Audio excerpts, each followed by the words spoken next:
সংহতি এবং সম্মতি প্রকাশ করে, সেক্ষেত্রে তো আমরাও সেটার সাথে ঐক্যমত প্রকাশ করব।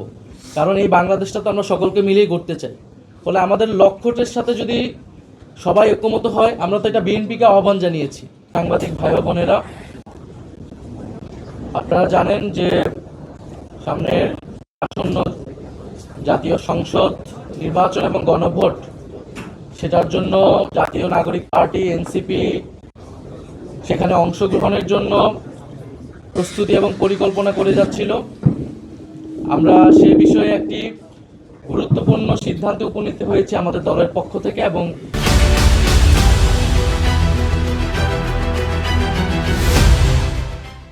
সেটা আনুষ্ঠানিকভাবে জানানোর জন্য আজকের এই তাৎক্ষণিক প্রেস ব্রিফিং। আপনারা জানেন যে জাতীয় নাগরিক পার্টি এনসিপির পক্ষ থেকে আমরা প্রথম থেকে বলে এসেছি যে আমরা আসন্ন এই নির্বাচনে আমরা এককভাবে এই নির্বাচনে আমরা অংশগ্রহণ করতে চাই।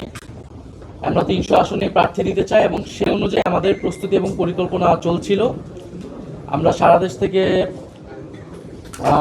মনোনয়ন আহ্বান করেছিলাম যারা প্রার্থী হতে চায়। এর পরবর্তীতে আরও 2টি দলের সাথে আমাদের একটি রাজনৈতিক সমঝোতা হয়েছিল সংস্কার প্রশ্নে। তখন আমরা বলেছিলাম যে আমরা 3টি দল মিলে যে সংস্কার জোট, আমরা একত্রে নির্বাচনে অংশগ্রহণ করব। কিন্তু এরপরেই শরীফ ওসমান হাদির যে শাহাদাত বরণ এবং তাকে প্রকাশ্যে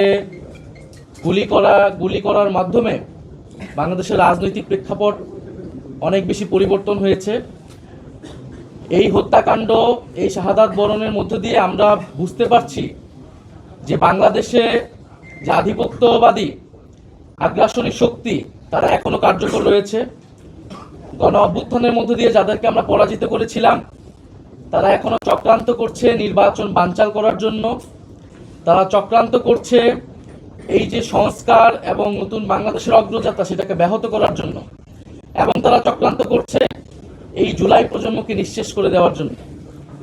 সেদিন ওসমান হাদির গায়ে গুলি লেগেছে, কালকে আপনার গায়ে লাগবে, পরশুদিন আমার গায়ে লাগবে। কারণ প্রথম এবং প্রধান টার্গেট করা হচ্ছে এই জুলাই গণ অভ্যুত্থানে যারা অংশগ্রহণ করেছে সারা দেশের তরুণরা, নাগরিকরা, শহীদ পরিবার, যারা আহত যোদ্ধা রয়েছে। ফলে এই পরিবর্তিত প্রেক্ষাপটে আমাদের কাছে মনে হয়েছে, আমরা দলীয় ফোরামে আলোচনা করেছি যে আমাদের এই মুহূর্তে এই নির্বাচন সুষ্ঠুভাবে সম্পন্ন করার জন্য, প্রতিযোগিতা পূর্ণ করার জন্য, এবং যাতে আধিপত্যবাদী কোনো শক্তি আমাদের এই গণঅভ্যুত্থান পরবর্তী অগ্রযাত্রাকে ঠেকাতে না পারে, সেজন্য আমাদের বৃহত্তর ঐক্য প্রয়োজন। সেই তাগিদ থেকেই আমরা জামাতে ইসলামী এবং তাদের যে সমমনা 8 দল রয়েছে তাদের সাথে আমরা কথা বলেছি, এবং তাদের যে নির্বাচনী সমঝোতা জাতীয় নাগরিক পার্টি এনসিপি, সেই নির্বাচনী সমঝোতায় সম্মত হয়েছে। আমরা জাতীয় নাগরিক পার্টি এনসিপি এবং এই সমমনা 8 দলের সাথে আমরা একত্রে নির্বাচনে অংশগ্রহণ করব বলে আমরা সিদ্ধান্ত নিয়েছি। দ্বিতীয় বিষয়টি হচ্ছে এই নির্বাচনী সমঝোতা একদিকে যেমন নির্বাচনী বৈতরণী পার হওয়ার জন্য, অন্যদিকে আমাদের যেই এনসিপি প্রথম থেকে সংস্কার বিচার প্রশ্নে আমরা কাজ করে যাচ্ছিলাম, সেই সংস্কার বিচার এবং আধিপত্যবাদ বিরোধী, দুর্নীতি বিরোধী এই বিষয়গুলোতে আমাদের ন্যূনতম কর্মসূচিও থাকবে। আমাদের রাজনৈতিক জায়গায় আমরা মনে করছি এই মুহূর্তে বাংলাদেশের এই সংকটগুলো রয়েছে, যেখান থেকে এই বাংলাদেশকে রক্ষা করতে হবে, জুলাই প্রজন্মকে রক্ষা করতে হবে।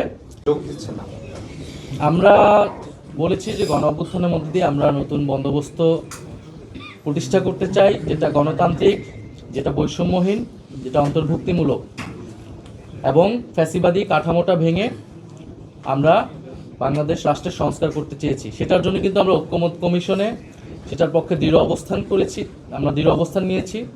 আমরা কিন্তু এটা অনেক আগেই বলেছি, স্বীকার করেছি যে আমরা গণ অভ্যুত্থানের পরবর্তী সময় আমাদের যে আকাঙ্ক্ষা ছিল সামগ্রিকভাবে, সেটা কিন্তু আমরা এই সময়ের মধ্যে বাস্তবায়ন করতে পারিনি।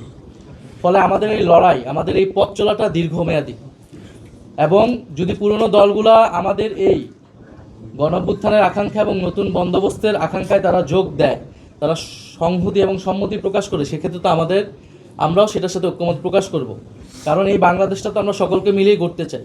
ফলে আমাদের লক্ষ্যটার সাথে যদি সবাই ঐক্যমত হয়, আমরা তো এটা বিএনপিকে আহ্বান জানিয়েছি, আমরা জামাতকে আহ্বান জানিয়েছি যে গণ অভ্যুত্থানের পরে আমাদের লক্ষ্য কর্মসূচি হতে হবে গণ অভ্যুত্থানের পথ ধরে, এবং ঐক্যমত কমিশনে সেটার জন্য আমরা সর্বাত্মকভাবে চেষ্টা করেছি।